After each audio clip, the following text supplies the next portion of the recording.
Hey, Sean here from SpeedCubeReview.com. Let's take a look at the 7x7s on the market. Before I start, I want to thank SpeedCubeShop.com. Stop by the store and use discount code CubeReview to save on your order. We're going to look at the full-size and mini ShengShou as well as the pillowed and cubic AoFu. I was going to include the VCube 7 here, but after buying one on eBay but getting scammed, I contacted VCubes directly. They created the first working 7x7 to be mass-produced. Pretty much all of these are based on their design. My first 7x7 that I have now sold was a VCube brand, and I understand wanting to support them. Unfortunately, VCubes wanted nothing to do with this since I will be discussing what they consider knockoffs. Now that debate is for another day, or you can just check out some YouTube videos from a couple years ago between some other prominent cubers. As far as sizes go, you have the full-size ShengShou, which is around 77mm, the AoFu is around 70, and the mini ShengShou at 69. To anyone who has never used a 7x7 or a different size cube in general, a few millimeters seems insignificant, but it can have a huge effect. The second 7x7 I ever owned was the full-size ShengShou. I figured because I have large hands it would be great. I must say it does feel a bit ridiculous in the hands. It is okay for solving slowly, but if I wanted to really solve fast and move faces with just my fingers, it is a bit too bulky. The AoFu and mini ShengShou are much nicer, and I will say the mini ShengShou almost feels too small when trying to move the inner pieces.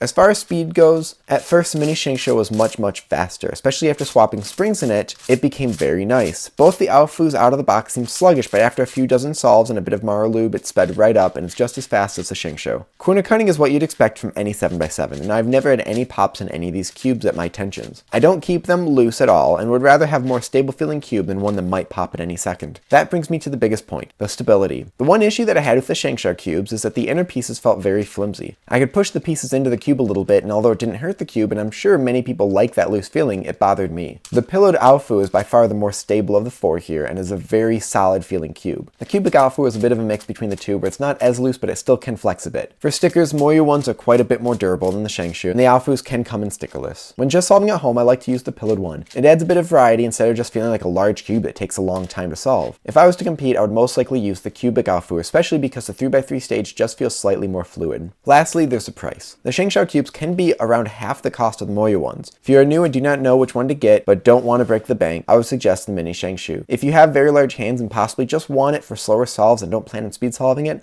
then the full-size one is nice, and it looks even more intimidating for anyone watching. If you're looking to speed cube and money is no factor, I would say the cubic AoFu is the way to go. I don't know too many people who speed solve and prefer the pillowed version. Like I said earlier, I like it for home and casual solve, and having a pillow cube is a nice change. Plus, pillowed cubes are allowed for 7x7 at competitions. With all that said, solving a 7x7 for the first time can be a slow process, and even after you get better, much of the time it takes to solve is finding and pairing edges and centers. No matter which one you get, your times will be similar. I would only be seriously concerned which 7x7 to get once you are close to breaking a world record. Thank you for watching. Please leave your thoughts and comments in the section below, hit like and subscribe for more content like this in the future, and stop by SpeedCubeReview.com for more news and reviews.